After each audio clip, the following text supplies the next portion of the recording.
Sebelumnya saya mengucap terima kasih kepada Tuhan Yesus dan juga Gembala CK7 yang boleh memberikan kesempatan saya untuk membagikan sedikit sharing firman Tuhan, perenungan di pagi hari ini untuk kita semua yang mendengarkannya. Saya beri judul atau tema pagi hari ini yaitu How to Defeat Loneliness. Yang kedua, bagaimana mengalahkan atau mengatasi kesepian, bagian yang kedua. Kesepian itu adalah hal yang nyata. Rasa kesepian itu tidak membeda-bedakan orang, latar belakang, gender, ras, dan suku. Orang Kristen dan non-Kristen pun dapat terpengaruh. Mereka yang notabene dekat dengan Tuhan atau mereka yang jauh dari Tuhan pun dapat terperangkap di dalam cengkraman kesepian tersebut. Kita tidak harus sendirian untuk merasakan kesepian. Kita bisa merasa kesepian di tengah-tengah keramaian orang bahkan. Kesepian itu adalah perasaan terisolasi, bahkan di tengah keramaian. Kita tidak merasa diinginkan, kita merasa tidak dibutuhkan, kita merasa seolah-olah itu tidak ada lagi gunanya hidup. Itulah kesepian. Kesepian itu menggerogoti orang dari dalam, menguras kekuatan, bahkan kesepian itu merampas pengharapan kehidupan. Karena kesepian itu membangun tembok-tembok di dalam kehidupan manusia. Tanpa mereka sadari, tembok-tembok itu menghimpit mereka dan mereka terasa terisolasi dan tidak bebas. Ada cara yang baik dan ada cara yang merugikan dirinya sendiri untuk mengatasi kesepian. Salah satu cara yang rugi atau yang merugikan dirinya sendiri adalah menjadi seorang workaholic atau pekerja keras, menghabiskan waktu, energi, bekerja sepanjang malam, sampai lelah di malam hari. Hal ini pada akhirnya lebih banyak merugikan orang. Karena secara fisik atau emosi mereka akan turun. Beberapa orang itu mencoba hal materialisme. Membeli segala sesuatu yang mereka dapat beli. Mereka berpikir dalam hatinya, dalam pikiran mereka, kalau saya memiliki semuanya, maka saya akan bahagia. Namun tanpa disadari, kebahagiaan itu tidak dapat dibeli. Beberapa orang itu memiliki hubungan di luar nikah karena kesepian. Yang lain beralih ke alkohol atau obat-obatan dan lain sebagainya. Bahkan beberapa orang itu tidak melakukan apa-apa, hanya duduk dan diam. Mereka hanya duduk-dudukan, mengadakan pesta belas kasihan terhadap dirinya sendiri. Saya sharing tentang kesepian karena kesepian pun saya alami minggu lalu. Di mana ayah saya itu dipanggil oleh Tuhan secara tiba-tiba. Saya pikir saya tidak terlalu terpengaruh atau tidak terlalu berdampak seperti mama saya yang begitu sedih. Ternyata kepergian papa saya itu tiba-tiba membuat suatu ruangan dalam hidup saya itu hilang atau lenyap. Dan saya merasa kesepian yang luar biasa. Sampai bahkan saya itu berencana untuk izin cuti pelayanan. Saya berpikir saya perlu untuk menyendiri. Tiba-tiba Tuhan datang dengan firman-Nya dan mengingatkan saya tentang kesepian yang pernah saya bawakan di bulan April yang lalu. Dan setelah saya merenungkan firman Tuhan yang pernah saya sharingkan di bulan April, dan Tuhan bicara, Tuhan itu baik, Allah itu baik. Dia berbicara melalui 2 Timotius 4 ayat yang ke-12 sampai ke-17 yang akan saya bawakan pagi hari ini. Kita belajar dari Rasul Paulus bagaimana dia itu dapat mengalahkan atau mengatasi kesepiannya. Paulus melakukan paling sedikit 3 hal untuk memerangi kesepian yang dia hadapi. Dan itu yang dilakukan Paulus pun dapat kita aplikasikan di dalam kehidupan kita hari-hari ini untuk mengatasi kesepian. Apa yang dapat kita renungkan yang bersama? Yang pertama itu adalah purpose of God. Tujuan Tuhan. Ayat yang ke-13 Rasul Paulus berkata, jika engkau kemari, bawa juga jubah yang kutinggalkan di Troas, di rumah Karpus dan juga kitab-kitabku, terutama perkamen itu. Cara pertama untuk mengatasi kesepian itu adalah mengenali tujuan Tuhan dalam kehidupan kita. Paulus menolak untuk duduk diam, murung.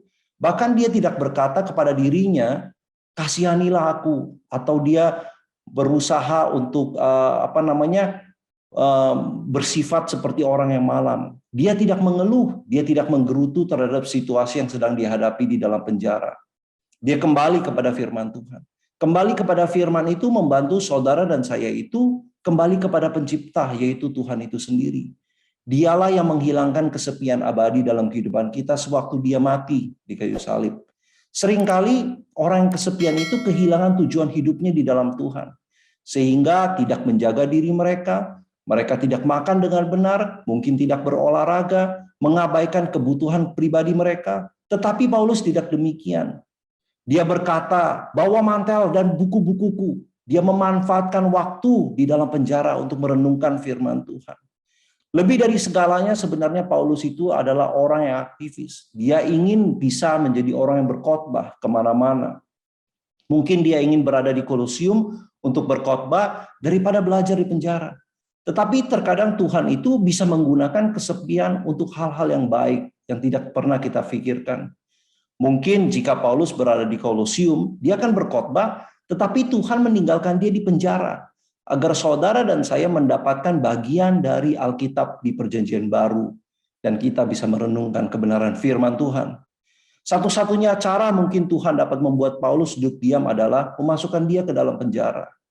Demikian juga kita semua yang sedang mungkin work from home, PPKM yang diperpanjang, perlu kita mendekatkan diri kepada Tuhan. Firman Tuhan itulah yang menemukan tujuan hidup kita. The purpose of God. Amin. Yang kedua, people of God, anak-anak Tuhan. Ayat yang ke-11, Rasul Paulus berkata, hanya Lukas yang tinggal dengan aku. Jemputlah Markus dan bawalah dia kemari, karena pelayanannya penting bagiku. Ketika kesepian itu menyerang, dia datang itu seperti gelombang keputusasaan.